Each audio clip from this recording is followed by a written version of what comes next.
اسی ماحول میں ادنا کو اعلیٰ کر دیا دیکھو، اجالا ہی اجالا ہی اجالا کر دیا دیکھو، اجالا ہی اجالا ہی اجالا کر دیا دیکھو۔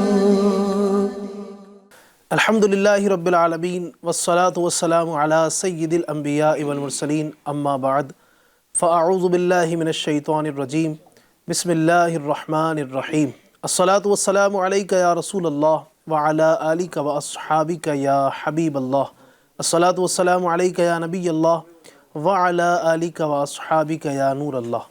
ایف جی چینل کے ناظرین، پروگرام ایک نئی صبح میں آپ کو خوش آمدید کہتے ہیں، مرحبا کہتے ہیں۔ اللہ تبارک و تعالی اس پروگرام کی برکتیں نصیب فرمائے۔ اللہ پاک صبح مدینہ ہم سب کو دیکھنا نصیب فرمائے۔ نبی اکرم صلی اللہ علیہ وسلم پر درود پاک پڑھنے کی یقیناً بے شمار برکتیں اور فضیلتیں ہیں۔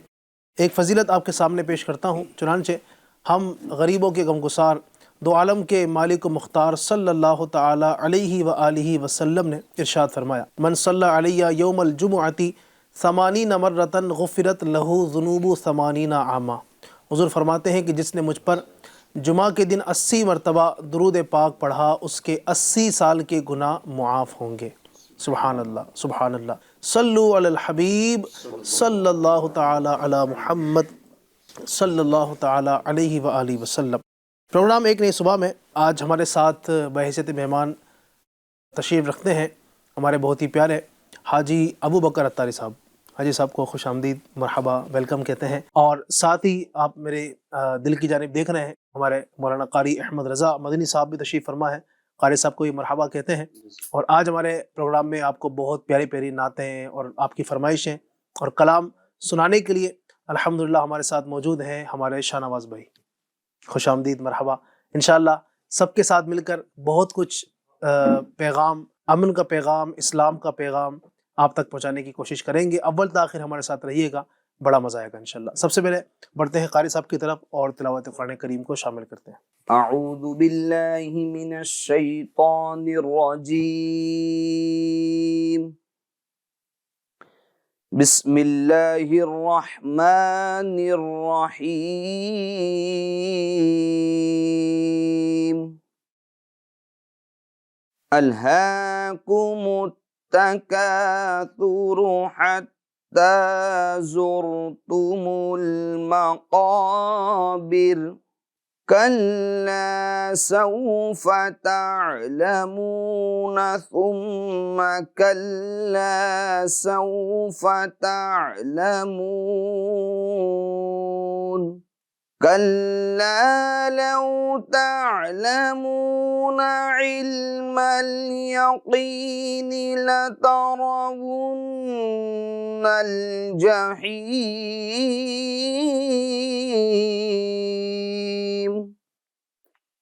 ثم لترونها عین الیقین، ثم لتسألن یومئذ عن النعیم۔ صدق اللہ العظیم۔ سبحان اللہ، سبحان اللہ، سبحان اللہ۔ آئیے تلاوت قرآن کریم کے بعد پروگرام میں ایک کلام کو شامل کرتے ہیں۔ صلی اللہ علیہ یا رسول اللہ، وسلم علیک یا حبیب اللہ۔ امام اہل سنت اعلی حضرت کا بڑا مشہور کلام پڑھنے کی سعادت نصیب کروں گا۔ اللہ اللہ اللہ اللہ اللہ اللہ، صبح طیبہ میں بھی بڑھتا ہے بڑا نور کا، صبح طیبہ میں بھی بڑھتا ہے بڑا نور کا، صدقہ لینے نور کا آیا ہے تارا، نور کا اللہ اللہ اللہ اللہ اللہ اللہ۔ باغ طیبہ میں سہانا پھول پھولا، نور کا باغ طیبہ میں سہانا پھول پھولا، نور کا باغ طیبہ میں سہانا پھول پھولا، نور کا مست بو ہے بلبلیں پڑھتی ہے کلمہ نور کا اللہ اللہ اللہ اللہ اللہ اللہ اللہ۔ تیری ہی ماتھے رہا ہے جان صحرا، نور کا تیرے ہی ماتھے رہا ہے جان صحرا، نور کا تیرے ہی ماتھے رہا ہے جان صحرا، نور کا بخت جاگا نور کا چمکا ستارہ نور کا اللہ اللہ اللہ اللہ اللہ اللہ اللہ۔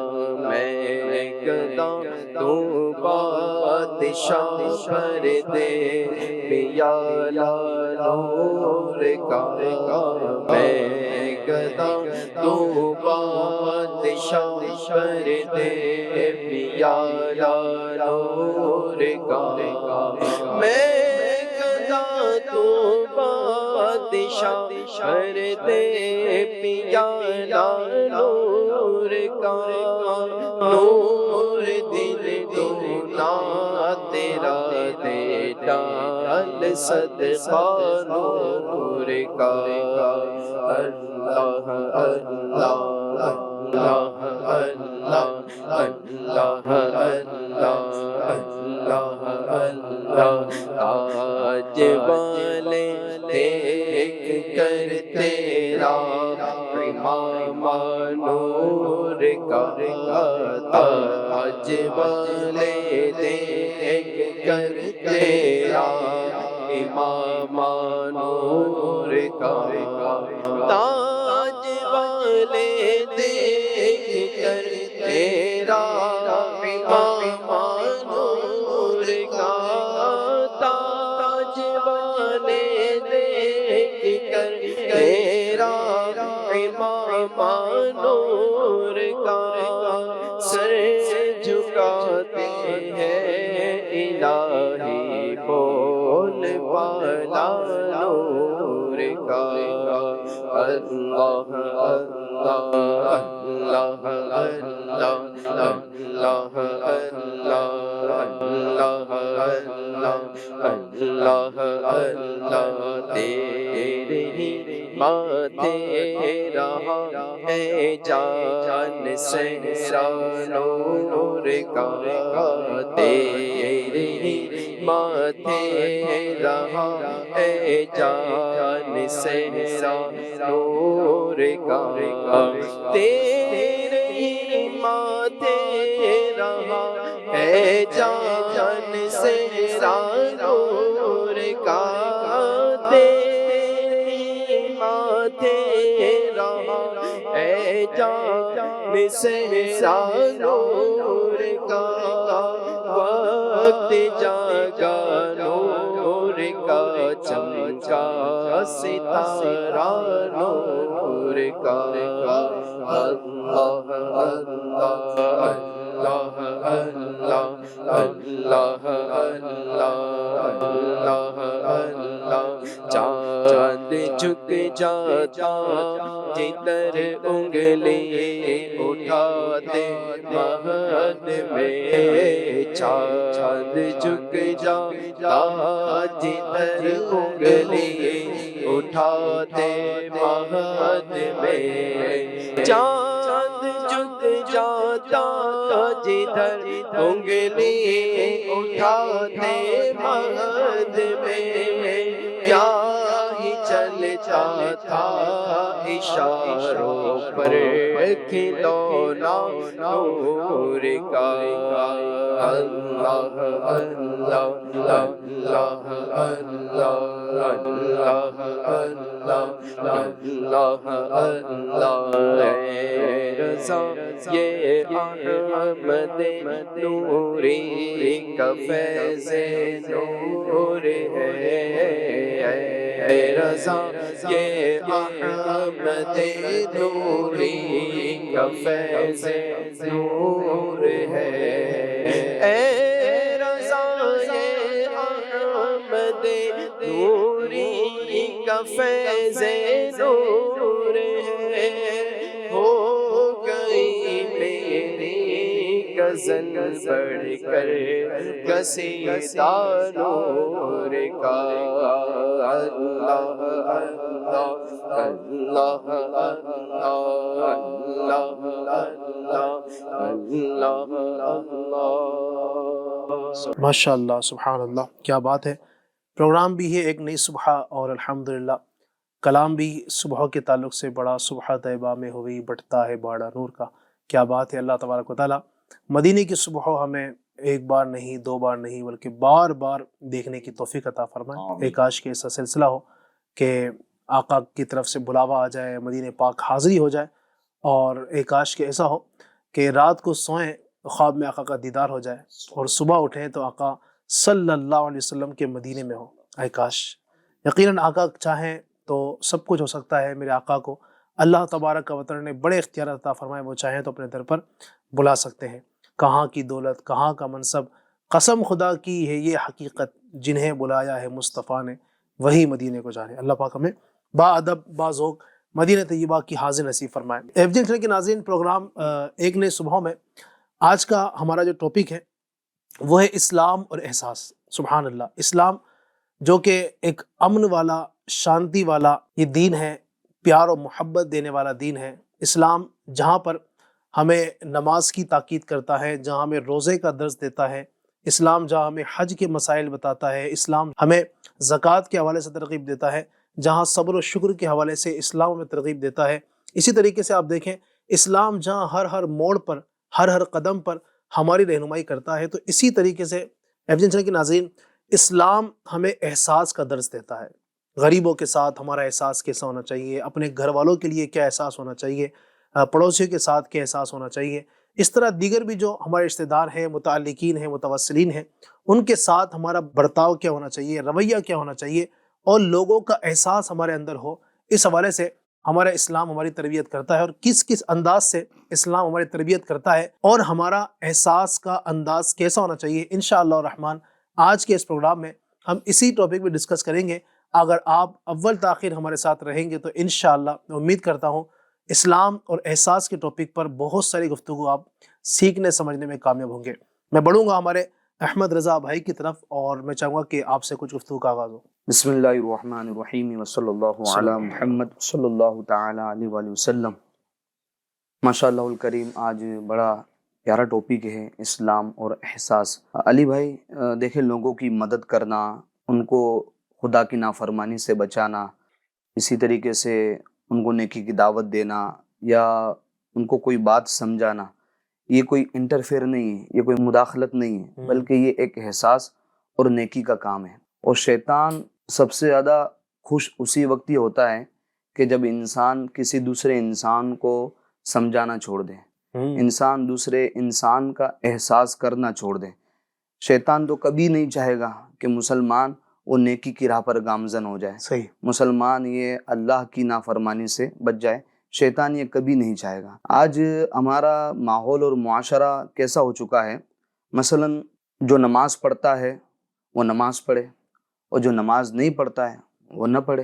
اسی طریقے سے جو مسجد جاتا ہے جائے، اور جو مسجد نہیں جاتا ہے نہ جائے، کوئی بات نہیں۔ ہمارے معاشرے کے لوگوں کی ایسی سوچ بن چکی ہے کہ کوئی کسی کو کچھ کہے نہیں، نہ یہ اس کو کچھ کہے، ہاں آزاد، نہ اس کو یہ اس کو کچھ کہے، نہ وہ اس کو کچھ کہے۔ اس پر لوگ بڑا خوش ہوتے ہیں کہ چلو بھائی سب لوگ اپنی دنیا کے اندر مگن ہیں، سب لوگ اپنی زندگی کے اندر مگن ہیں۔ مگر ایک بحیثیت مسلمان ہم سب سے پہلے یہ دیکھیں گے کہ اس معاملے میں ہمارا دین ہماری کیا رہنمائی کرتا ہے۔ صحیح، اس کو کہتے ہیں احساس۔ ایک مسلمان اگر نماز نہیں پڑھ رہا ہے تو ہمارے دل میں یہ احساس ہونا چاہیے کہ نماز کیوں نہیں پڑھ رہا۔ ایک مسلمان اگر شراب پی رہا ہے تو ہمارے دل میں یہ احساس ہونا چاہیے کہ شراب کیوں پی رہا ہے، اس کو شراب مجھے چھڑوانی ہے۔ ایک مسلمان اگر جوئے کے اڈے کی طرف جا رہا ہے تو ہمارے دل میں یہ ایک احساس اور درد پیدا ہونا چاہیے کہ یہ مسلمان جوئے کے اڈے کی طرف کیوں جا رہا ہے۔ الغرض جو بھی اللہ تعالیٰ کی نافرمانیاں ہیں، جو بھی گناہ ہیں، ٹھیک ہے، اگر مسلمان اس کی طرف جاتا ہے تو ایک دوسرے مسلمان کے دل میں اس کا احساس پیدا ہونا یہ ضروری ہے۔ اور احساس کے حوالے سے ہمیں تعلیم بھی آقا کریم صلی اللہ تعالی علیہ وآلہ وسلم کی زندگی سے ملتی ہے، جیسا کہ حضور اکرم صلی اللہ تعالی علیہ وآلہ وسلم کے اخلاق تو علی بھائی تو بے شمار ہیں، ٹھیک ہے، جن کا احاطہ کرنا ایک مسلمان کے لیے یہ ممکن ہی نہیں۔ حضور نبی کریم صلی اللہ تعالی وسلم نے اپنی زندگی میں ہر وہ شخص، چاہے وہ اچھا ہو یا برا، یا اپنا ہو یا پرایا، مسلمان ہو یا غیر مسلم، نیک ہو یا بد، گنہگار ہو یا پرہیزگار، آپ علیہ الصلوۃ والسلام نے انسان کے جذبات اور اس کے احساسات کا خیال فرمایا ہے۔ آپ علیہ الصلوۃ والسلام نے کس طرح انسانیت کے جذبات اور اس کے احساسات کا خیال فرماتے تھے۔ آپ علیہ الصلوۃ والسلام کی اس طرز عمل سے، اس بات سے آپ اندازہ لگائیے، حضرت انس بن مالک رضی اللہ تعالیٰ عنہ، کون؟ یہ خادم رسول ہیں، آقا کریم صلی اللہ علیہ وسلم کی خدمت میں 10 سال رہے ہیں۔ حضرت انس بن مالک رضی اللہ تعالیٰ عنہ اپنے بچپن کے حوالے سے بتاتے ہیں، کیونکہ آپ چھوٹی عمر میں ہی آقا علیہ الصلوۃ والسلام کی خدمت کرنے لگ گئے تھے۔ تو حضرت انس بن مالک رضی اللہ تعالیٰ عنہ فرماتے ہیں کہ میں نے آقا کریم صلی اللہ تعالی علیہ وآلہ وسلم کی 10 سال خدمت کی۔ اس پورے عرصے کے اندر کبھی آپ علیہ الصلوۃ والسلام نے مجھے کبھی یوں نہیں کہا کہ اے انس تم نے یہ کام کیوں کیا، ایسا کام کیوں کیا۔ کبھی آقا کریم صلی اللہ تعالی وسلم مجھے کوئی کام ارشاد فرماتے تو کبھی میں آپ علیہ الصلوۃ والسلام کے منشا کے مطابق، آپ کے مرضی کے مطابق کر دیتا، اور کبھی آپ کے منشا مرضی کے مطابق نہ کر پاتا۔ مگر کبھی بھی آپ علیہ الصلوۃ والسلام نے میرے کام کے اندر اف تک نہیں کہا، ٹھیک ہے، اور کبھی مجھے ٹوکا نہیں، کبھی مجھے یہ سمجھو تنبیہ نہیں کری کہ اے انس تو نے یہ کام کیوں کیا اور یہ کام کیوں نہیں کیا۔ تو اب آپ اس سے اندازہ لگائے کہ آپ علیہ الصلوۃ والسلام کا حضرت انس رضی اللہ تعالیٰ عنہ کے ساتھ یہ جو طرز عمل ہے کہ آپ حضرت انس بن مالک رضی اللہ تعالیٰ عنہ کو ٹوکتے نہیں تھے، تو یہ کیا تھا؟ یہ آپ علیہ الصلوۃ والسلام جانتے تھے کہ اس طرح کے سوال کرنے سے کہ بچہ اگر کام کر رہا ہے، اگر اس کو میں ٹوک دوں گا، اگر میری مرضی کے مطابق کام نہیں ہوا ہے تو اس کو میں ڈانٹ دوں گا۔ تو آپ علیہ الصلوۃ والسلام یہ حضرت انس بن مالک رضی اللہ تعالیٰ عنہ جن کا بھی بچپنا ہے، ان کے جذبات کا اور ان کے احساسات کا آپ خیال فرما رہے ہیں کہ کہیں ایسا نہ ہو کہ میرے ڈانٹنے کی وجہ سے، میرے ٹوکنے کی وجہ سے یہ بچہ گھبرا جائے گا، یہ بچہ سہم جائے گا، یہ بچہ ڈر جائے گا، یہ بچہ ٹینشن محسوس کرے گا۔ اس لیے آپ علیہ الصلوۃ والسلام ان کے یعنی حضرت انس بن مالک رضی اللہ تعالیٰ عنہ کے جو کہ ابھی ان کا بچپنا ہے، ان کے احساسات اور جذبات کا آپ خیال فرما رہے، اور آپ علیہ الصلوۃ والسلام ایسے الفاظ نہیں کہہ رہے جس سے وہ ڈر جائیں اور وہ سہم جائے، بلکہ آپ علیہ الصلوۃ والسلام ان کے ساتھ نرم رویہ اختیار فرماتے تھے۔ تو یہ احساس ایک مسلمان کے دل میں ہونا، یہ آقا کریم صلی اللہ علیہ وسلم کی سیرت طیبہ سے بھی ہمیں ملتا ہے۔ ماشاءاللہ، زبردست، بہت اچھے انداز سے آپ نے اس بات کو ہمارے سامنے رکھا کہ کس انداز سے احساس لوگوں کا ہمارے درمیان ہو، اور یقیناً نیکی کی دعوت دینا، برائی سے منع کرنا، یعنی جس طرح بھی آپ نے ایک حضرت انس بن مالک رضی اللہ عنہ کے حوالے سے بتایا کہ نبی اکرم صلی اللہ علیہ وسلم کو ان کے ساتھ ایک جذبہ احساس کا کتنا پیارا کہ آپ نے کبھی یہ نہیں کہا کہ تم نے یہ کام کیوں کیا اور یہ کام کیوں نہیں کیا۔ اچھا، دوسری طرف دیکھیں نبی اکرم صلی اللہ علیہ وسلم کا یہ چونکہ چھوٹے تھے، بچپن کے عالم تھا، تو نبی پاک کا ان کے ساتھ انداز، پھر کئی مواقع ایسے بھی آئے کہ کسی نے کوئی غلط کام کیا تو نبی اکرم صلی اللہ علیہ وسلم نے اس کو منع بھی کیا، پیار والے انداز سے، اچھے انداز سے۔ تو یہ احساس جو ہوتا ہے نا کسی کے اندر، ایک دل کے اندر جذبہ لوگوں کے لیے بھلائی چاہنا، یعنی یہ ناظرین آپ یقین کیجئے اگر یہ ہمارے اندر جذبہ پیدا ہو جائے کہ لوگوں کے ساتھ بھلائی کرنی ہے، لوگوں کے ساتھ اچھا سلوک کرنا ہے، انشاءاللہ یہ بھلائی والا جذبہ، احساس والا جذبہ اگر ہمارے اندر آتا ہے تو انشاءاللہ بڑی اس کی برکت نصیب ہوں گی۔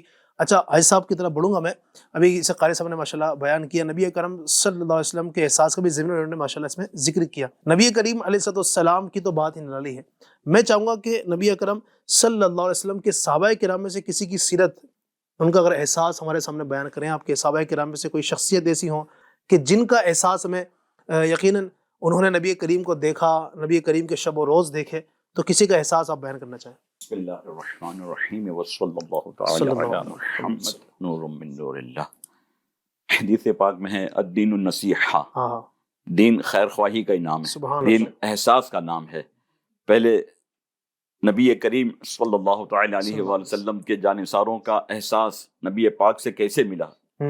ایک جھلکی، ایک بہت بڑے انگریز نے جو ہے دنیا کے موسٹ انفلوئنشل پرسنالٹیز کا انہوں نے جو ہے وہ احاطہ کیا، اور نہ جانے کتنے ہزار موسٹ انفلوئنشل جو دنیا میں بہت زیادہ جو ہے ان کی تاثیر اور ان کے جو ہے انفلوئنشلز رہے، تو ان میں سے انہوں نے 100 لوگوں کا انتخاب کیا، اور سب سے صف اول سے پہلے most influential personality in the world میں نام محمد صلی اللہ علیہ وسلم کو تحریر کرتے ہیں۔ اس کی وجہ وہ انگریز فلاسفر کہتے ہیں کہ ایک مرتبہ ایک صحابی رسول نبی کونین میرے آنکھوں کے چین نانا حسنین صلی اللہ تعالی علیہ وآلہ وسلم کے دربار میں حاضر ہوتے ہیں اور عرض کرتے ہیں میرا بچہ گم گیا ہے، میں صبح سے انہیں تلاش کر رہا ہوں، مجھے مل نہیں رہا۔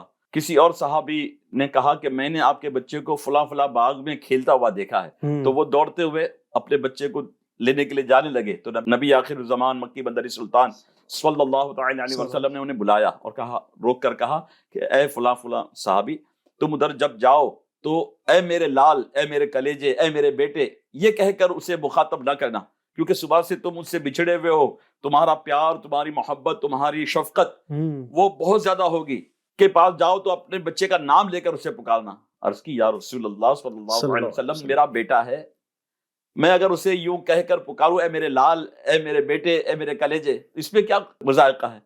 ارشاد فرمایا کہ ان کھیلنے والے بچوں میں کوئی یتیم بچہ بھی ہوگا۔ کیا کہنے، سبحان اللہ، احساس، اس یتیم بچے کو یہ احساس ہوگا کہ کاش میرا بھی باپ ہوتا اور مجھے بھی اس طرح میرے بیٹے، میرے لال، میرے کلیجے کہہ کر مجھے بلاتا، مجھے اپنے سینے سے لگاتا، تو اس کو احساس سے کمتری کا شکار ہوگا، وہ کہیں رو نہ پڑے، اس کا دل کہیں بیٹھ نہ جائے، اس سبب سے تم اپنے بیٹے کا نام لے کر پکارنا۔ یہ تھا ہمارے آقا علیہ الصلوۃ والسلام کا طرز عمل۔ سبحان اللہ، اپنے عاشقوں کو، اپنے غلاموں کو بھی یہی درس دے رہے۔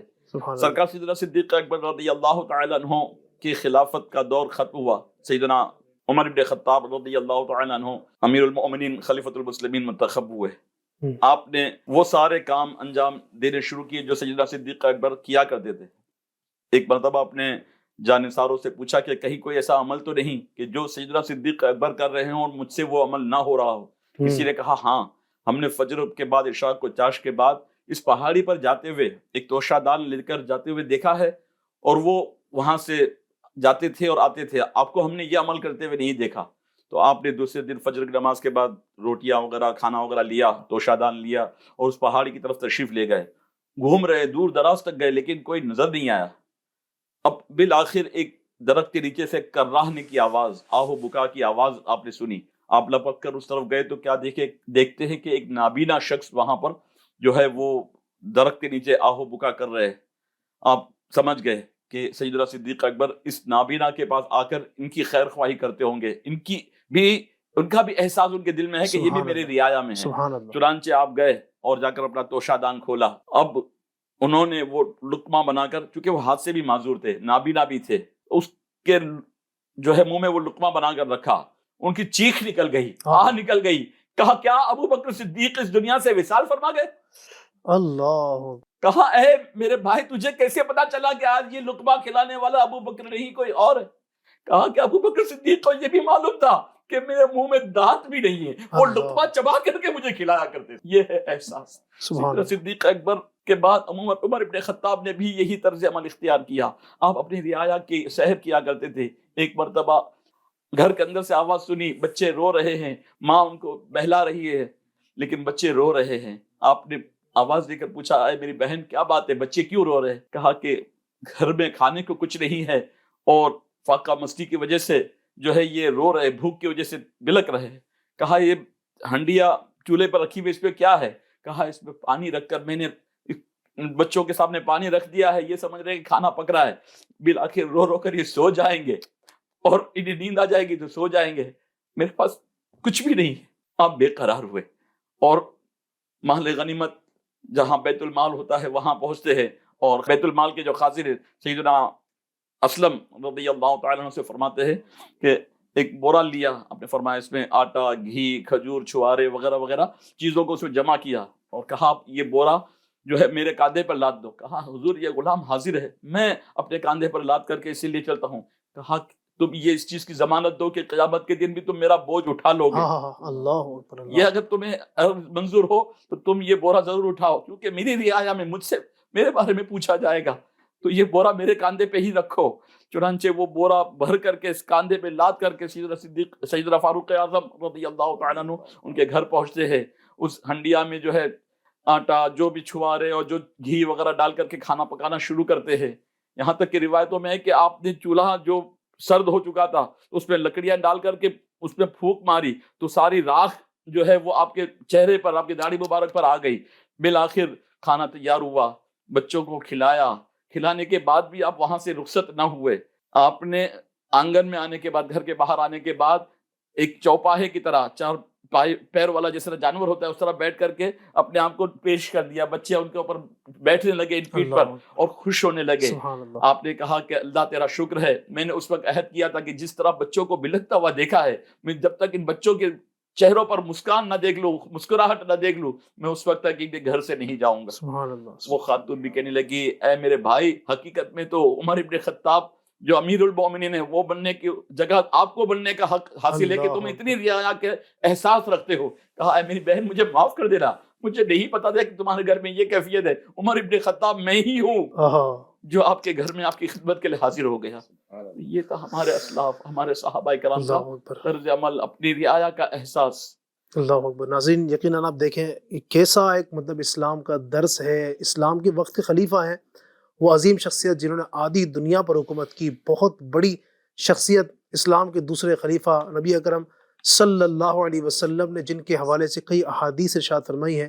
آپ دیکھیں کہ مطلب وقت کے خلیفہ ہیں. ہمارے یہاں تو ہوتا ہے نا کہ تھوڑا سا عہدہ مل جائے تو آدمی جو ہے نا زمین پر پاؤں نہیں رکھتا ہے. گھر میں جا رہے ہیں اور راکھ ان کے چہرے پر آ رہی ہے، پرا گندہ یہ سمجھے کہ ہو گئے.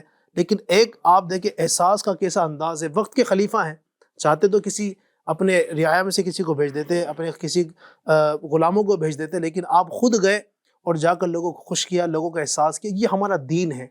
ہمارا دین الحمدللہ بڑا ہی پرامن دین ہے. دین اسلام کو کچھ بعض لوگوں نے ایک غلط انداز دے کر کے جو نا اس کو لوگوں کے سامنے پیش کرنے کی کوشش کی. دین احساس ہی کا نام ہے.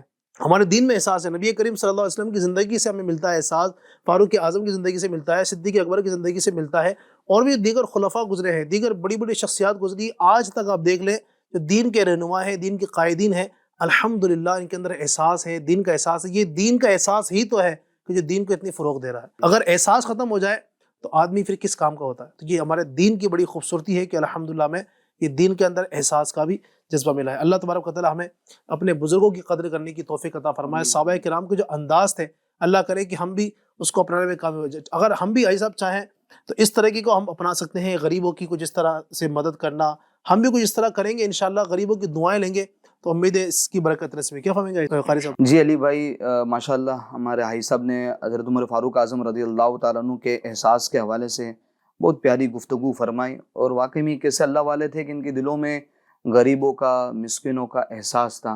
اور یقین مانیں اگر ہمارے دلوں کے اندر غریبوں کا، مسکینوں کا، یتیموں کا احساس نہیں ہے تو پھر ہمیں اپنے آپ پر یعنی کہ غور و فکر کرنا چاہیے. اور ہمارے لیے لمحہ فکریہ ہے کہ ہمارا دل اتنا بالکل سخت ہو چکا ہے کہ ہمارا پڑوسی کس حال میں ہے، ہمارے محلے کے اندر کوئی غریب کس حال میں رہ رہا ہے، ہمارے محلے کے اندر اگر یتیم ہے کس حال میں رہ رہا ہے، اس کا ہمیں ذرا سا بھی احساس نہیں ہے. علی بھائی دیکھیں، دنیا کے اندر ہے نا، دنیا میں کم و بیش 12 ارب لوگوں کے لیے اناج یعنی کھانا پینا دستیاب ہوتا ہے، ٹھیک ہے. جبکہ دنیا کی جو آبادی ہے وہ 7.5 ارب ہے، اور اس کے باوجود بھی 2 ارب سے زیادہ لوگ وہ ہیں جنہیں پیٹ بھر کر کھانا نہیں ملتا، اور کئی تو ایسے بھی ہیں جو بھوک کی وجہ سے موت کا شکار ہو جاتے ہیں۔ قاری صاحب میں جی انٹرفیئر کروں گا، 2 ارب یعنی 2 اربی لوگ بھوکے رہ جاتے ہیں۔ ارب سے مراد کیا ہے؟ ارب یعنی کہ جیسے لاکھ، ارب، ٹھیک ہے، 100 کروڑ کا 100 ایک ارب، کروڑ، جی 100 کروڑ 200 کروڑ لوگ پیٹ بھر کے کھا نہیں پاتے۔ کھا نہیں پاتے، یعنی اللہ اکبر، 200 کروڑ لوگ کھا نہیں پاتے، اور کئی تو بھوک کی وجہ سے علی بھائی یعنی کہ موت کا شکار ہو جاتے ہیں، اور ان میں ایک بھاری تعداد یہ بچوں کی شامل ہوتی ہے۔ اس کی کئی وجوہات ہیں، ٹھیک ہے، اس میں ایک سب سے بڑی وجہ اگر ہم دیکھ لیں تو ہمارا کھانا ضائع کرنا ہے۔ اب ہم کھانا اتنا ضائع کر رہے ہوتے ہیں، باہر پھینک رہے ہوتے ہیں، جس کی وجہ سے سمجھو اگر یہ کھانا اگر ہم اپنے کسی غریب کو دے دیتے ہیں، کسی حاجت مند کو، ضرورت مند کو دے دیتے ہیں، تو اس کی دل سے دعائیں ملتی، ٹھیک ہے، اس کے دعا کے لیے ہاتھ اٹھ جاتے ہیں، مگر ہم انہیں کھانا ایسے پھینک دے رہے ہوتے ہیں۔ اچھا، اس کے اندر دیکھیں غریبوں کا احساس ہم اگر اپنے اندر کس طرح پیدا کریں، تو آپ اس بات سے تھوڑا ایک اندازہ لگائیں کہ ہماری ایک بھاری تعداد لوگوں کی ایسی ہیں جو غربت کے اندر زندگی گزار رہی ہیں۔ اس کی ایک وجہ یہ بھی ہے کہ آمدنی کا کم ہونا۔ اب آپ دیکھیں، میں اور آپ معاشرے کے اندر رہتے ہیں کہ عام طور پر جو غریب طبقہ ہوتا ہے تو ان کی آمدن کتنی ہوتی ہے؟ 8,000، 10,000، 15,000، ٹھیک ہے، اتنی آمدن ہوتی ہے۔ اب یہ آمدن کے ذریعے سے، اتنی سیلری سے، ٹھیک ہے، دودھ ہے، سبزی ہے، راشن خریدنا ہے، بجلی کا بل ہے، گیس کا بل ہے، اگر کرائے کے مکان پہ رہ رہے ہیں کہ مکان کا کرایہ دینا ہے، اسی طریقے سے ٹرانسپورٹیشن یعنی آنے جانے کا کرایہ، کہیں آنا جانا وغیرہ ہے تو اس کا یعنی کہ کچھ معاملات بھرنے ہوتے ہیں۔ اگر مشاہدہ کریں تو یہ ہمیں معلومات میں یہ بات آئے گی کہ 22 تاریخ تک یعنی کہ ان کے ہاتھ خالی ہو جاتے ہیں، 22 تاریخ تک ہاتھ خالی ہو جاتے ہیں۔ پھر یہ کیا کرتے ہیں؟ پھر یہ راشن والے سے سمجھو راشن ادھار لے رہے ہوتے ہیں، یہ بول کر کہ بھائی مہینے کی 1 تاریخ کو میری سیلری آئیں گی تو میں آپ کو جو ادھار کے پیسے ہیں وہ میں آپ لوٹا دوں گا۔ تو یوں سمجھو مہینے کے آخری دن تو نہیں، بالکل یعنی کہ کراہت کے ساتھ اور بے چینی کے ساتھ نکل رہے ہوتے ہیں، یعنی دھکا مار کے اپنی زندگی کی گاڑی کو چلا رہے ہوتے ہیں۔ تب ایسے میں ہمیں کرنا کیا ہے؟ جب ایسی حالت ہمارے غریب لوگوں کی ہے، ہمارے ضرورت مند لوگوں کی ہے، ہمارے محلے میں رہنے والے غریبوں کی، ضرورت مندوں کی ہے، تب ایسے وقت میں کرنا کیا ہے؟ تو میں ایک مشورہ دوں گا، جو مخیر حضرات ہیں، اللہ نے جن کو دیا ہے، جو صاحب مال ہے، صاحب ثروت ہیں، وہ اللہ کی رضا کے لیے جو کم سیلریز والے اور جو معاشی طور پر جو کمزور ہیں ان کی مدد کریں۔ مدد اس انداز سے کرے علی بھائی کہ مثال کے طور پر کسی کی 1 لاکھ آمدن ہے، ٹھیک ہے، کسی کی 1 لاکھ آمدن ہے، اب 1 لاکھ آمدن میں 70,000، ٹھیک ہے، یہ آپ اپنے راشن وغیرہ جو بھی گھر کا خرچہ ہے، ٹھیک ہے، اس کے لیے آپ صرف کریں۔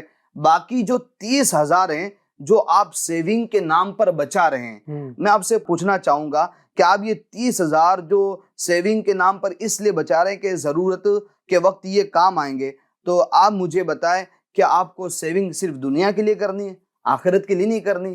کیا آپ کو جو یہ ضرورت ہے یہ صرف دنیا میں پڑے گی؟ کیا قبر و آخرت میں آپ کو ضرورت نہیں پڑے گی؟ بالکل پڑے گی۔ تو آپ اللہ کی رضا کے لیے یہ کریے، کم سے کم ہمت آپ اتنی کریے کہ چلیں آپ کے پیچھے جو 30,000 بچ رہے ہیں اس 30,000 میں سے خالی آپ 5,000 ہی غریبوں کے لیے نکال دیں، اور 2500 روپے کسی 2 غریب گھرانے کو آپ پیسہ دے دیں، رقم دے دیں، یا پھر خود جو راشن والی کی دکان ہے اس کے راشن والی دکان پر، کرانے کی دکان پر آپ چلے جائیں اور اس کو کہے کہ یہ 2 غریب گھرانے ہیں، ٹھیک ہے، ان کے یہاں پر راشن بھروانے کی ذمہ داری یہ آپ کی۔ یا یہ نہیں کر سکتے تو آپ خود اپنے ہاتھوں سے راشن لیں، ٹھیک ہے، اور اس کے گھر کے اندر دے کر آ جائے۔ کیا جب یعنی آپ کا یہ راشن اس غریب کے گھر پہ پہنچانا، اس غریب کے گھر پر آپ کھانا پینے کا سامان دے کر آئیں گے، اس کی دل سے دعا نکل گئی اور دعا کے لیے ہاتھ اڑ گئے، یوں سمجھ لیں آپ کا گھر ہرا بھرا ہو جائے گا، اللہ تعالیٰ آپ کو مال و دولت سے اور نوازے گا۔ تو اگر جو مخیر حضرات صاحب مال ہیں ان کی دلوں کے اندر، کاش کہ ہمارے دلوں کے اندر غریبوں کا احساس پیدا ہو جائے۔ ہم کیا سمجھ رہے ہوتے ہیں کہ میرا پیٹ بھرا ہوا ہے تو سب کا پیٹ بھرا ہوا ہے، میرے بدن پر کپڑا ہے تو سب کے بدن پر کپڑا ہے، میں اگر چھت کے نیچے رہ رہا ہوں تو دوسرے بھی چھت کے نیچے رہ رہے ہوگے۔ نہیں، ہمیں اپنے آس پاس کے ایسے جھپڑ پٹی جو علاقے ہوتے ہیں، بالکل بوسیدہ علاقے ہوتے ہیں، یا سفید پوش جو ہوتے ہیں، جو زبان سے تو نہیں کہہ رہے ہوتے ہیں کہ بھئی مجھے ضرورت ہے، مگر ہمیں خود اس کا احساس پیدا کرنا ہوگا کہ اس کی ضرورت ہے کہ نہیں. کیا اگر بات. اللہ کرے ہم اپنے مسلمانوں کا، غریب مسلمانوں کا، یتیموں کا احساس پیدا کرنے میں کامیاب ہو جائے تو ہمارا معاشرہ ایک مثالی معاشرہ بن سکتا اور ہے. یقیناً رضا بھائی دین اسلام کا یہ بڑا درس ہے. آپ یوں دیکھیں نا، زکوٰۃ جو ہے، زکوٰۃ کا کانسیپٹ یہ اب اگر آپ دیکھیں گے تو یہ بھی تو کیا غریبوں کی مدد ہی ہے نا. یہ سب ایسا ہی ہے. زکوٰۃ دے کر جو بیچارے مسکین ہیں، جو غریب ہیں، شریف فقیر ہیں، ان کو آپ ایسا اپنا مال دیں تاکہ وہ بیچارے پھلے پھولے، ان کی عید اچھی ہو، ان کے جو ہے نا وہ دیگر معاملات اچھے ہوں. تو اسلام نے تو ہمیں درس دیا ہے کہ اپنا 2.5% مال جو صاحب ثروت ہیں، جن کو اللہ نے نوازا ہے، اللہ نے ان کو دیا ہے، تو وہ ایسے لوگوں کی مدد کرے کہ جن کے پاس اتنا مال نہیں ہے. امیل سنت دامت برکاتہم العالیہ تو اپنے مدنی مذاکرے میں بارہا ایسا ہم نے یہ سنا ہے، جی دیکھا ہے کہ امیل سنت دامت برکاتہم العالیہ ترغیب دلاتے ہوتے جو مخیر حضرات ہوتے، صاحب مال ہوتے، کہ ہر مخیر حضرات جن کو اللہ نے مال دیا ہے، ٹھیک ہے، صاحب ثروت ہے، وہ اپنے ذمے کسی غریب کے 1 گھر 2 گھر 3 گھر لے لیں، ٹھیک ہے، اور ان کے گھر کے اندر 5-5 ہزار کا یا 2500 2 ہزار روپے کا سامان بھروائے. صحیح. اگر یہ کر لینا تو ہمارے سمجھو معاشرے سے امیر غریبی سنت کی ختم ہو بات سکتی ہے. چلیے ماشاءاللہ، تو آپ دیکھیں امیر سنت کا احساس سبحان اللہ. آپ نے کئی مرتبہ یہی فرمایا کہ جو سادات کرام ہیں، سید صاحبان ہیں، ان کی خیر خواہی کریں. آپ نے ڈاکٹروں کو یہ کہا ہے کہ جو ڈاکٹر ہو سکتا ہے، ہو سکے تو جو غریب ہیں یا سادات کرام ہیں، آل رسول ہیں، ان کی جو ہے نا فیس کم سے کم لیں. ان سے یا تو فری میں ان کا علاج کر دیں، ان سے فیس کم لیں. ہم نے مدنی مذاکرے کی برکت سے یہ بھی دیکھا رضا بھائی الحمدللہ کہ کئی اس طرح کے مخیر حضرات کے جو ماشاءاللہ کریانے کی دکان ہے یا کوئی اس طرح کی ان کی شاپ ہے، تو باقاعدہ انہوں نے دکان کے باہر لگایا کہ ہمارے یہاں پر غریبوں کے لیے جو ہے اتنے % ڈسکاؤنٹ ہے. اتنا یہ کیا ہے؟ یہ احساس امت ہے نا. یہ سب احساس امت ہے. اللہ تبارک و تعالیٰ ہمیں نصیب کرے کہ مسلمانوں کے ساتھ جتنا میں دیکھیے جتنا میں ہو سکتا ہے، ضروری نہیں کہ ہم جو ہے نا وہ غریبوں کی لاکھوں میں مدد کریں. اللہ نے اگر آپ کو سینکڑوں میں مدد کرنے کی توفیق دی ہے، اللہ نے آپ کو ہزاروں میں جو ہے نا وہ مدد کرنے کی توفیق دی، اللہ نے آپ کو 10 روپے کے ذریعے 1 روپے کے ذریعے بھی اگر آپ مدد کر سکتے ہیں کرنا چاہیے. علی بھائی کہا جائے گا اگر اب ایک بندے کی آمدن 1 لاکھ ہے، جی 1 لاکھ میں سے اگر وہ 5000 کسی غریب کو دے دیتا ہے، 2500 روپے کا اگر راشن بھروا دیتا ہے، سبحان اللہ. یعنی اس کے لیے کیا اس کا بگڑ جائے گا. یوں سمجھ لیں کہ وہ بولتے ہیں نا سمندر میں سے یا کنویں میں سے 1 گلاس پانی نکالا، اتنا فرق پڑے گا. مگر اس غریب کے دل سے دعائیں کتنی ملے گی. ہو سکتا ہے اللہ تعالیٰ آپ کے مال میں اور برکت دے کہ آپ کی آمدن 1 لاکھ ہے، پھر 1 لاکھ سے 2 لاکھ ہو جائے. اللہ تعالیٰ اور ذرائع آپ کے لیے کھول دے، رزق کے دروازے کھول دے. اللہ نصیب کرے. یقیناً یہ بہت زبردست ٹاپک ناظرین ہم نے آج لیا ہے، احساس کا. اللہ ہمیں اس بات کا احساس بھی اللہ نصیب کرے کہ غریبوں کا احساس کرنا. یقیناً یہ بھی احساس ہی کی بات ہے. اگر احساس نہیں ہے تو ٹھیک ہے، باتیں تو ہم بہت ساری کر لیں گے، اور سلسلے تو اگر میں خیال ہے کہ 5-10 بھی ہم کر لیں اس ٹاپک کے اوپر تو کرنے کو ہو سکتے ہیں. لیکن اصل یہ ہے کہ احساس کبھی ہمارے اندر احساس ہو، غریبوں کے لیے احساس کبھی ہمارے دل کے اندر احساس پیدا ہو جائے تو یہ سب ممکن ہے. بات چلی تھی امیر سنت کی ماشاءاللہ، بزرگوں کے احساس بھی سبحان اللہ. میں انشاءاللہ اس پر بھی آؤں گا. اس حساب سے بھی ہم بزرگان دین کے احساس بھی ڈسکس کریں گے. لیکن آئیے اس سے پہلے پروگرام کے اندر عشق رسول بڑھانے کے لیے ایک کلام کو مزید شامل کریں گے. ہمارے شہناز بھائی سے گزارش ہے کوئی 2-4 اشعار میں نعت پاک کے سنا دیں، پھر انشاءاللہ ہم آگے بڑھتے ہیں.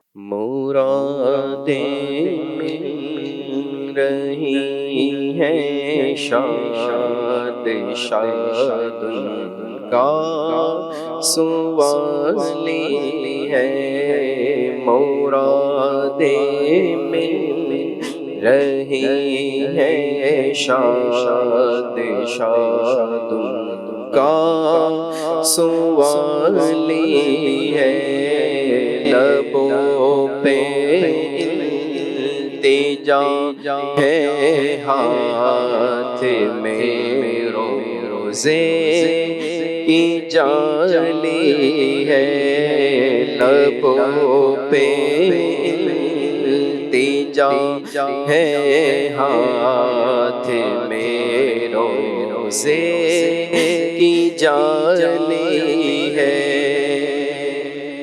تیری صورت تیری سیرت زمانے سے نرالی ہے، تیری صورت تیری سیرت زمانے سے نرالی ہے، تیری ہر عطا پیارے دلیل بے مثالی ہے تیری ہر ادا پیارے دلیل بے مثالی ہے اور وہ ہے اللہ والے جو تجھے والی کہے اپنا وہ ہے اللہ والے جو تجھے والی کہے اپنا کہ تو اللہ والا ہے تیرا اللہ والی ہے کہ تو اللہ والا ہے تیرا اللہ والی ہے فقیروں پہ نوا اپنی جھولیا بھر لو فقیروں پہ نوا اپنی جھولیا بھر لو کہ باڑا بٹ رہا ہے فیض پر سرکار عالی ہے باڑا بٹ رہا ہے فیض پر سرکار عالی ہے اور فقط اتنا سبب ہے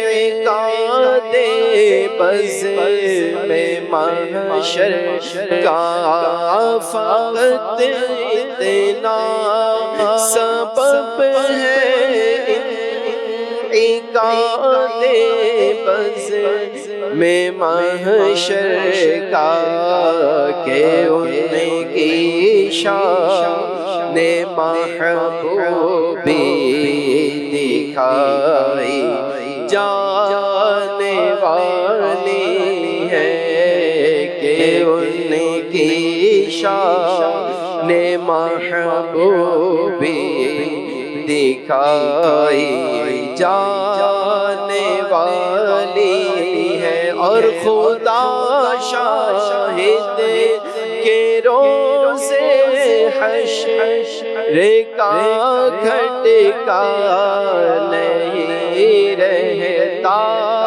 خدا شاہد کے روزے حشر کا کھٹکا نہیں رہتا مجھے جب یاد آتے ہیں کہ میرا کون والی ہے مجھے جب یاد آتا ہے کہ میرا کون والی ہے حسن کا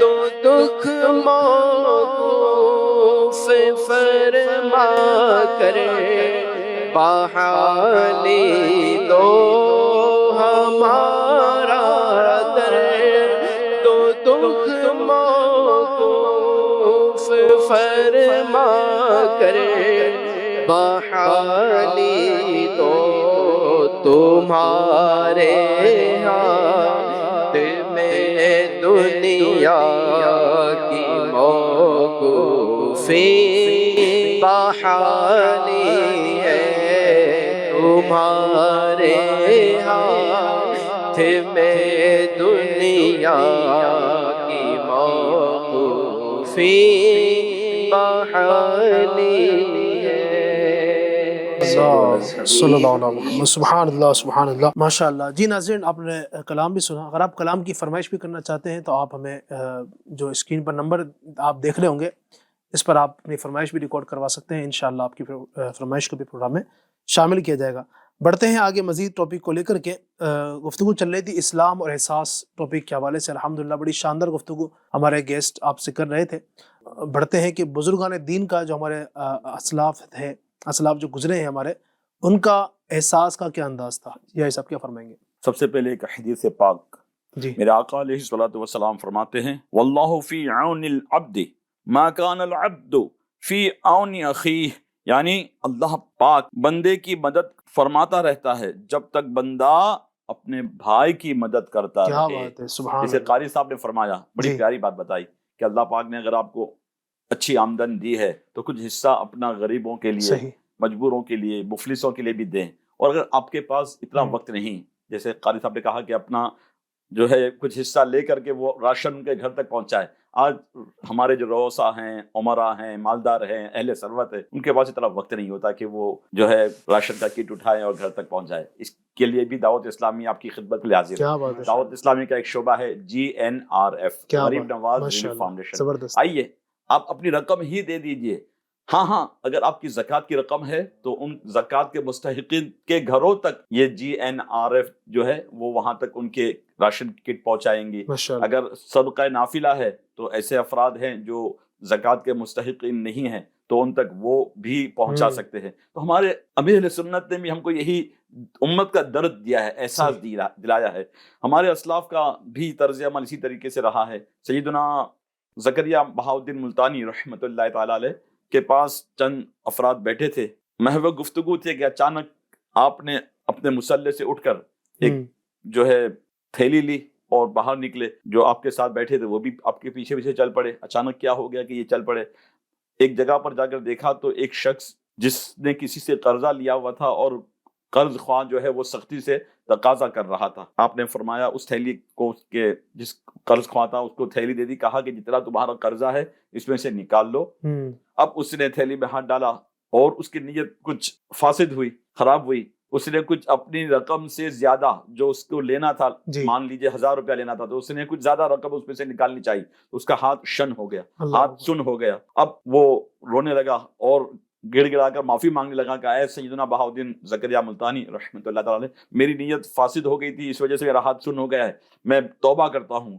تو اس کے توبہ کرنے پر اس کا ہاتھ پھر جو ہے بحال ہوا، اور جو اس کی رقم جتنی اس پر نکلتی تھی اس نے اتنی نکالی، اور اس کو جو ہے اس شخص کو، اس مسلمان کو جو قرضے کی وجہ سے اذیتوں میں تھا، تکلیفوں میں تھا، ذلت میں تھا، پریشانی میں تھا، اس کو اس سے نجات دلا دی. پھر آپ اپنے مصاحبین سے جو ساتھ آئے تھے ان سے کہا کہ میرے رب نے مجھے ایک طریقے سے گویا اشارہ دیا، مجھے دل میں ایسا احساس ہوا کہ یہ مسلمان ہمارا پریشان ہے، تو اس کی پریشانی کو دور کرنے کے لیے میں یہاں آیا اور اس کے اس پریشانی کو میں نے دور کر دیا. سبحان اللہ. پیارے پیارے اسلامی بھائیوں اور FGN چینل کے ناظرین، ہمیں لمحہ بہ لمحہ احساس دلا رہے کہ ہم اپنی قوم کا، اپنے مسلمانوں کا، اپنے ہمسائیوں کا، اپنے رشتہ داروں کا ہم خیال کریں، ان کا احساس کریں.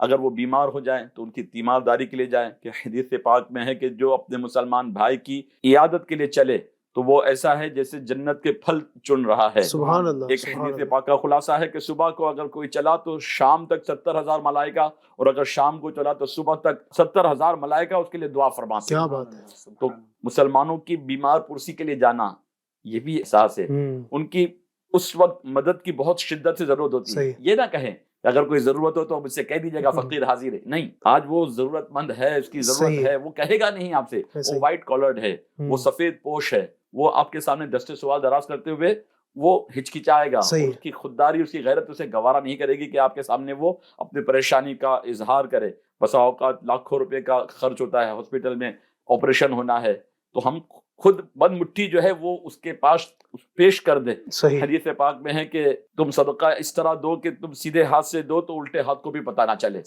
یہ اس کا ڈنکا بھی نہ بجائیں میں نے فلاں کے جو ہے بیماری کے وقت اس کا ساتھ دیا، آپریشن میں میں نے یوں معاونت کی. نہیں، اللہ عز و جل کی رضا کے لیے اگر یہ عمل کرتے ہیں تو جس کا عمل ہو بے غرض اس کی جزا کچھ اور ہے. امیر سنت فرماتے ہیں کہ میرا ہر عمل بس تیرے واسطے ہو. میرا ہے بس تیرے واسطے ہو، میرا ہر عمل بس تیرے واسطے ہو، کر اخلاص ایسا عطا یا الہی، کر اخلاص ایسا عطا یا الہی۔ اللہ نصیب کرے۔ ماشاءاللہ بڑی زبردست گفتگو کی، اور عام طور پر یہ ہوتا ہے کسی کی شادی میں جاتے ہیں تو اس کو لفافہ دیتے ہیں، ایک کاش کہ ایسا بھی کوئی سسٹم ہمارے بنے نا کہ جو بیچارہ بیمار ہے، جس کو مطلب یقیناً اس کو حاجت ہے، پیسوں کی حاجت ہی ہے ظاہر ہے اس کو، تو بیچارے غریب ہوتے ہیں، پریشان ہوتے ہیں، تو ان تک بھی کوئی لفافے کی صورت ہو۔ ایک چیز میں یہاں پر اور بھی عرض کروں گا اس سب کی گفتگو سے ریلیٹڈ، کہ یقیناً ہم غریبوں کے احساس کی بات کر رہے ہیں، اور دیکھا بھی جاتا ہے کہ جب اس طرح کی کوئی بات آتی ہے تو لوگ نکلتے ہیں غریبوں کو دینے کے لیے۔ میں یہاں پر یہ بھی عرض کروں گا ساتھ میں، سب سے پہلے کوشش کریں کہ اپنے گھر میں تلاش کریں۔ بھائی صاحب ایسا بھی دیکھا گیا ہے کہ گھر کے اندر بیچاری بہن پریشان ہے، ایسا بھی ہوتا ہے بیچاری کہ جہاں پر اس کی شادی ہوئی ہے وہ شوہر اتنا نہیں کماتا ہے، اس کی اتنی آمدن نہیں ہے، ہم دنیا کو جناب دے رہے ہیں، گھر گھر جا کر لوگوں کی مدد کریں، لیکن گھر میں اپنی بہن بیچاری کتنی پریشانی کے عالم میں ہے، اس کے بچے اپنی خواہشات کو بیچارے پورے نہیں کر پا رہے ہیں، وہ چاہتے ہیں کہ جو ہے نا گرمی کے اندر آئس کریم ان کو مل جائے، نصیب نہیں ہے جو ہے نا جناب گرمی کے اندر کچھ اس طرح کی چیزیں مل جائے، ٹھنڈی کے اندر کچھ گرم چیزیں ان کو کھانے کو مل جائیں، نہیں بیچارے خواہشات پوری کر پاتے ہیں۔ تو اپنے بہنوں کے گھروں تک جائیں، ان کو آپ ان تک بھی راشن پہنچائیں، ان کو بھی آپ بند مٹھی جو ہے کچھ خیر خواہ ان کی بھی کریں، ان کو بھی خیال رکھیں۔ سب سے پہلے جو حقوق کے جو حقدار ہیں یقیناً ہمارے متعلقین میں ہمارے گھر والے ہیں، ہمارے ماں باپ ہیں، ہمارے بھائی بہن ہیں، ہمارے جو رشتہ دار ہیں، ان تک بھی جائیں، ان کا بھی خیال کریں، اللہ نے چاہا تو بڑی برکتیں نصیب ہوں گی۔ ماشاءاللہ بہت ساری گفتگو ہم ناظرین کی آج اس پروگرام میں الحمدللہ اسلام اور احساس کے حوالے سے، امید کرتے ہیں کہ بہت ساری آپ کو معلومات بھی حاصل ہوئی ہوگی۔ آج نیت بھی کر کے جائیں، ہمارا پروگرام دیکھ رہے ہیں، کوشش کریں آپ خود بھی اس طرف آئیں، دوسروں کو بھی آپ یہ احساس دیں کہ مسلمانوں کا احساس کرنا ہے، غریبوں کا احساس کرنا ہے، یتیموں کا، مسکینوں کا، بیواؤں کا احساس کرنا ہے۔ انشاءاللہ تبارک و تعالیٰ اس کام میں ہمارا ساتھ دیں۔ صاحب نے بھی بات کی نا، اگر آپ چاہتے ہیں کہ آپ بھی اس کام میں ساتھ دیں، بڑا پیارا اور آسان پلیٹ فارم دعوت اسلامی انڈیا کا آپ کے سامنے ہے، GNRF غریب نواز علی فاؤنڈیشن دعوت اسلامی کا بڑا پیارا ڈپارٹمنٹ ہے، آپ اس کا ساتھ دیجئے، اس کے ساتھ وابستہ ہو۔ آپ چاہتے ہیں کہ غریبوں کا راشن پہنچے، اس ڈپارٹمنٹ کے ذریعے آپ کی دی ہوئی رقم سے راشن پہنچ سکتا ہے۔ آپ چاہتے ہیں کہ جناب غریبوں تک میں رقم پہنچانا چاہتا ہوں، انشاءاللہ رقم پہنچے گی، آپ بھی ہمارا ساتھ دیں گے انشاءاللہ تبارک و تعالیٰ، غریبوں کا احساس کریں گے، ان غریبوں کے دل سے دعائیں نکلیں گی، انشاءاللہ ہمارا بیڑا پار ہوگا۔ اللہ تبارک و تعالیٰ ہمیں غریبوں اور مسکینوں اور بیواؤں یتیموں کا احساس کرنے کی توفیق عطا فرمائے، آمین بجاہ نبی الامین صلی اللہ علیہ وسلم۔ آئیے آخر میں صلاۃ والسلام پڑھ لیں۔ یا نبی سلام علیکہ، یا رسول سلام علیکہ، یا حبیب سلام علیکہ، صلوات اللہ علیکہ، یا نبی سلام علیکہ، یا رسول سلام علیکہ، یا حبیب سلام علیکہ، صلوات اللہ علیکہ۔ آپ کا تشریف لانا وقت بھی کتنا سہانا، جگمگا اٹھا زمانہ، حورے گاتی تھی ترانہ، یا نبی سلام علیکہ، یا رسول سلام علیکہ، یا حبیب سلام علیکہ، صلوات اللہ علیکہ۔ پوری یا رب یہ دعا کر ہم در آقا پہ جا کر، پہلے کچھ نعتیں سنا کر، پھر پڑھے سر کو جھکا کر، یا نبی سلام علیکہ، یا رسول سلام علیکہ، یا حبیب سلام علیکہ صلوات اللہ علیکہ الصلاۃ والسلام علیکہ یا رسول اللہ وعلی آلک واصحابک یا حبیب اللہ. الحمدللہ رب العالمین والصلاة والسلام علی سید المرسلین. اللہم ربنا آتنا فی الدنیا حسنۃ وفی الآخرۃ حسنۃ وقنا عذاب النار. یا اللہ پاک ہماری ہمارے ماں باپ کی اور ساری امت کی مغفرت فرما. اے رب کریم عز و جل ہماری تمام جائز دعائیں اپنے کرم سے قبول فرما. اے رب کریم عز و جل ہم سب کو غریبوں کا، یتیموں کا یا اللہ احساس کرنے کی توفیق عطا فرما. ہمارے اندر یا اللہ جذبہ احساس پیدا ہو، ایسا کرم فرما دے. مسلمانوں کی خیر خواہی کا ہمیں جذبہ نصیب فرما. اے اللہ عز و جل جہاں کہیں ہمارے مسلمان بھائی بیمار ہیں، پریشان حال ہیں، جس کسی بھی مصیبت میں گرفتار ہیں، یا اللہ سب پر اپنا خصوصی فضل و کرم نازل فرما. کہتے رہتے ہیں دعا کے واسطے بندے تیرے، کر دے پوری آرزو اور بے کسو مجبور کی. مجلس کے اختتام کی دعا پڑھ لیجئے. سبحانک اللہم و بحمدک لا الہ الا انت استغفرک واتوب الیک. سبحانک اللہم و بحمدک لا الہ الا انت استغفرک واتوب الیک. سبحانک اللہم و بحمدک لا الہ الا انت استغفرک واتوب الیک. صلو علی الحبیب صلی اللہ علی محمد برحمتک یا ارحم الراحمین. لا الہ اسی ماحول میں ادنا کو اعلیٰ کر دیا دیکھو، اجالا ہی اجالا ہی اجالا کر دیا دیکھو، اجالا ہی اجالا ہی اجالا کر دیا دیکھو.